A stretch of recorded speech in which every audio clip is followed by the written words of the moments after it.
Muito bem, chegamos à lição de número 4, uma lição muito importante com o título O Corpo como Templo do Espírito Santo. Vamos fazer agora esse resumo. É de extrema importância sabermos lidar, né? E saber a importância, porque a Bíblia diz, vós sois templo do Espírito Santo, ou seja, nós temos dentro do nosso corpo, nós temos aqui dentro alma e espírito, espírito com letra minúscula, que é o nosso espírito, esse tem sede de Deus. Mas agora, depois que passamos a crer no Senhor Jesus Cristo, habita em nós o Espírito Santo com letra maiúscula e esse é que nos conduz.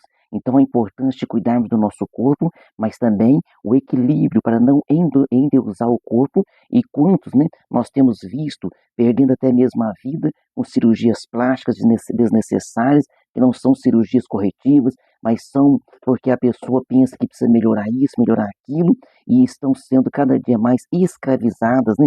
Estão sendo escravizados pelas redes sociais, buscando uma perfeição que, na verdade, não é perfeição que elas estão buscando. Elas estão insatisfeitas com aquilo que elas estão vendo, mas, na verdade, Deus criou o homem à sua imagem e semelhança, e nós temos que estar, então, em conformidade e temos que estar, então, em paz conosco mesmo. O textual se encontra em 1 Coríntios, capítulo 6, versículo 19, ou não sabeis que o vosso corpo é templo do Espírito Santo que habita em vós, proveniente de Deus, e que não sois de vós mesmos? Verdade prática, ter consciência de que nosso corpo é a habitação do Espírito Santo faz toda a diferença na maneira como o possuímos, como nós lidamos com o nosso corpo. Leitura bíblica em classe se encontra em 1 Coríntios capítulo 3, versículo 16 e 17, depois capítulo 6, versículo 15 ao versículo número 20. A introdução nossa está dizendo, na lição anterior vimos como o pecado afetou o corpo humano, trazendo sofrimento e morte, mas vimos também que a obra redentora de Cristo é poderosa para restaurar todas as coisas, o que inclui a redenção da matéria corrompida. Nesta lição, estudaremos a respeito do corpo como templo do Espírito Santo, enfatizando a sua importância e necessidade de cuidado, principalmente quanto à santificação. Aqui em Romanos nós temos, e não só ela, mas nós mesmos, que temos as primícias do Espírito, também gememos em nós mesmos, esperando a adoção, a saber, a redenção do nosso corpo. Então nós entendemos pela palavra de Deus que nós teríamos um novo corpo para habitar no novo céu e nova terra. Mas hoje, através do Espírito Santo, ele nos traz esse equilíbrio para que nós possamos estar satisfeitos, contentes, né? E sabemos lidar de maneira equilibrada e saudável com o nosso corpo. Primeira parte aqui, corpo, propriedade, habitação divina. No item 1, comprado e selado. Assim como o espírito e a alma, nosso corpo também foi comprado por Cristo e tem o selo do Espírito Santo.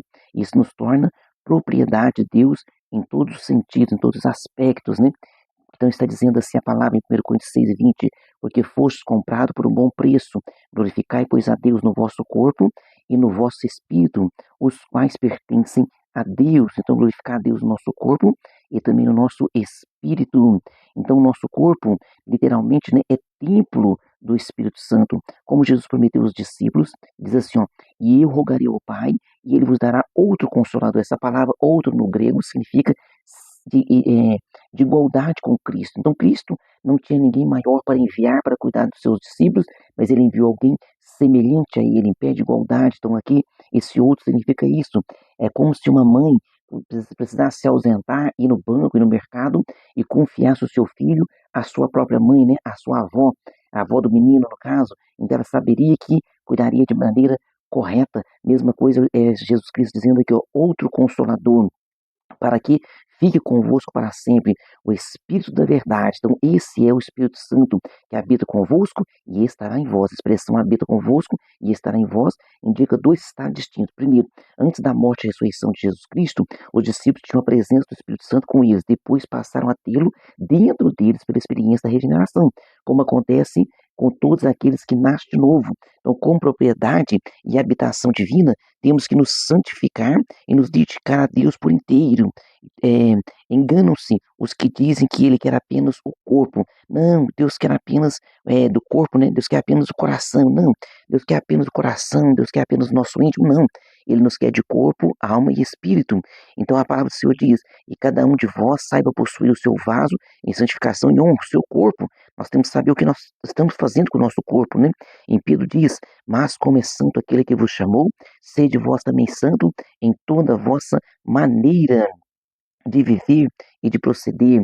Pedro também diz, sendo de novo gerados, olha só agora, não de semente corruptível, ou seja, quando nasceu do pai e mãe, é claro que é semente corruptível, porque o pecado original de Adão está dentro de nós, mas da incorruptível, pela palavra de Deus, viva e que permanece para sempre. Então a Bíblia é bem clara em dizer que nós nascemos de novo e nascemos agora pelo poder do Espírito Santo. Também em São João capítulo 1 também diz dessa forma, que nós, né, somos filho de Deus, porque nós nascemos agora do Espírito Santo, pela palavra de Deus, nascemos de novo. No item 2, não sabeis vós, a pergunta retórica, quando fala que não sabeis vós, é uma pergunta retórica, que já se sabe a resposta. Então a pergunta retórica de Paulo aos Coríntios indica que, apesar de ensinados, faltava-lhes uma compreensão espiritual correta acerca da mordomia do corpo. O apóstolo faz semelhante indagação por 4 vezes. Então, por 4 vezes, ele faz semelhante indagação. Não sabeis vós que sois o templo de Deus e que o Espírito de Deus habita em vós? Ele deixa bem claro, né? Depois ele fala novamente, não sabeis vós que os vossos corpos são membros de Cristo? Tomarei, pois, os membros de Cristo e falo-eis membros de uma meretriz? Não, por certo, nele respondendo, ou não sabeis que o que se ajunta com a meretriz faz-se um corpo com ela, porque serão, disse a palavra, né, 2 numa só carne. Então ele dá essa orientação para fugir da prostituição, para que o corpo não venha a cometer esse pecado, né, tão terrível. Os coríntios eram imaturos e carnais, por isso havia tantos pecados entre eles, discussões que vinham negar a necessidade de santificação corpórea, são sinais de maturidade e carnalidade, inclusive as relativas ao vestuário. Depois do pecado, Adão e Eva se cobriram com aventais feitos de folhas de figueira. Então veja bem, o que Deus faz? Deus então ali faz para eles vestimentas de pele de animais. Agora eu vou dizer para você, nós vamos observar que o primeiro alfaiate foi Deus, e nós estamos observando que o Oriente Médio era ali, o Jardim do Éden era no Oriente Médio, quando Deus faz aquelas roupas para eles, faz roupa decente, também roupa que iria cobri-las do sol. Então, a pessoa andar com vestimenta pequena, andar com vestimenta inadequada, isso é totalmente antibíblico. Não é questão do pastor mandar nas pessoas, é questão da orientação bíblica que que vem a nós, né? Então, olha a orientação que é Timóteo, que do mesmo modo as mulheres se ataviem em traje honesto, com pudor e modéstia, não com tranças, ou com ouro, ou com pérolas, ou vestidos preciosos. Então, toma cuidado com essa vaidade exacerbada, né? A mulher gosta de se arrumar, a mulher gosta de se sentir bonita, não tem nenhum pecado nisso, mas há coisas que acabam tomando um outro rumo. Então nós temos que fugir da sensualidade. No item 3, propriedade e domínio. O detentor da propriedade deve ter também o domínio. Então, se pertencemos ao Espírito Santo, devemos viver sob o seu domínio, como enfatiza Paulo. Então ele diz assim, ó, nosso corpo é para o Senhor, está escrito lá em 1 Coríntios 6:13, e também diz assim, ó, e não para as impurezas, em Efésios capítulo 5, do 1 ao 6. Somos membros de Cristo, 1 Coríntios 6:15, e templo do Deus vivo, 2 Coríntios 6:16. Por isso o pecado contra o corpo ofende gravemente a santidade de Deus e produz terríveis sofrimentos. Quando isso acontece, somente um profundo arrependimento e sincera confissão conduzem a uma verdadeira e completa cura e restauração. Então, verdadeiramente, quando o homem ele parte para o lado da prostituição, isso traz muito prejuízo tanto ao seu corpo como também à sua alma e à sua mente, e a sua alma e a sua mente ficam ali perturbados e ficam sem, né, aquele sofrimento que traz realmente o sofrimento, e isso só pode ser contido através de um arrependimento genuíno e sentindo esse perdão que somente o Senhor Jesus Cristo pode nos dar. Parte 2, o corpo como tabernáculo. No item 1, portador da presença. Uma das figuras aplicadas ao corpo no Novo Testamento é o tabernáculo. Então, Paulo e Pedro usam essa linguagem metafórica, né? É uma metáfora dizendo que o nosso corpo é um tabernáculo, então estamos neste tabernáculo, diz 2 Coríntios 5:4. Brevemente hei de deixar este meu tabernáculo, Pedro dizendo, né? Então Pedro diz, né, sabendo que brevemente hei de deixar este meu tabernáculo, como também nosso Senhor Jesus Cristo lhe mo tem revelado. Então, o Pedro sabia que estava próximo da sua partida, Paulo também sabia que estava próximo da partida. Quando a gente faz velório, né, a gente está dizendo, quando está num velório, a gente fala assim, aqui está o tabernáculo, ou seja, o corpo, mas aquilo que o corpo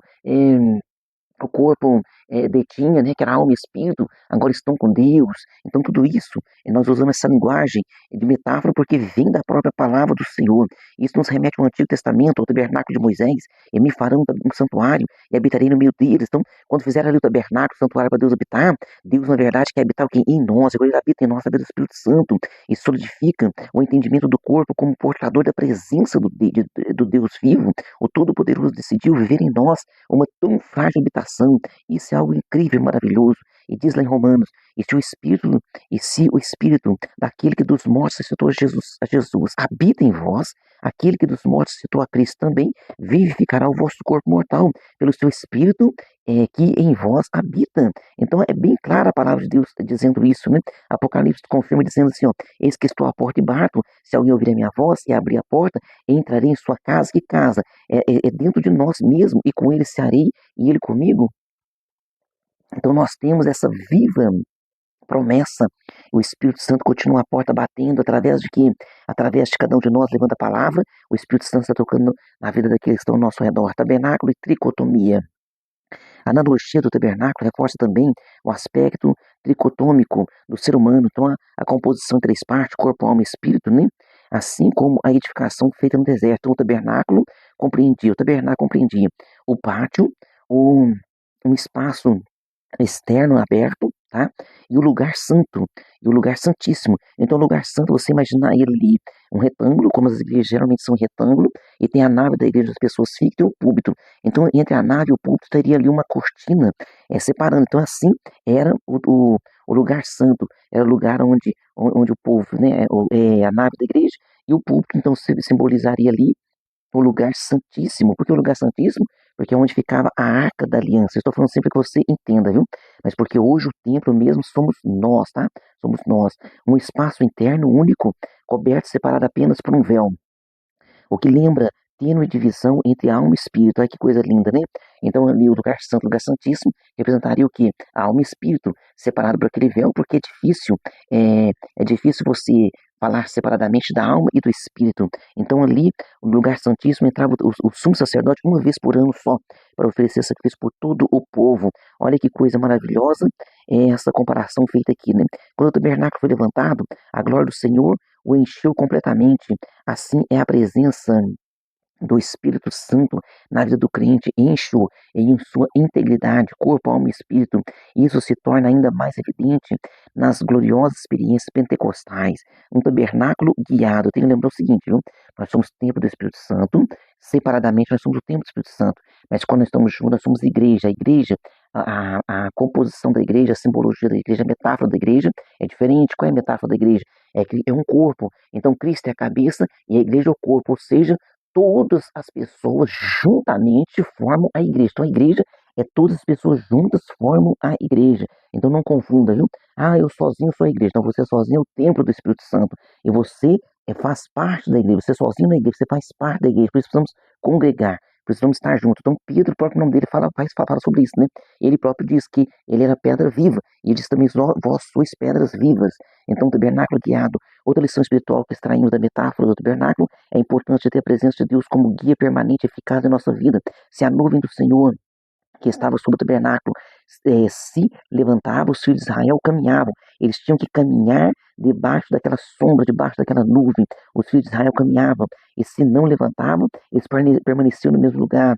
Então, ser sensível ao Espírito Santo livra-nos de decisões erradas, né? E de pagarmos preço por decisões erradas, por decisões que o Espírito Santo não nos guiou. Então, é melhor seguir a nuvem, é melhor estar debaixo da obediência ao Senhor Jesus. Amém?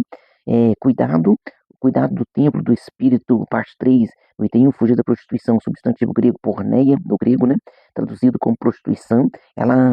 Essa palavra porneia, ela está aqui, ela é aludida a todo tipo de prostituição, lascívia, todo tipo, viu?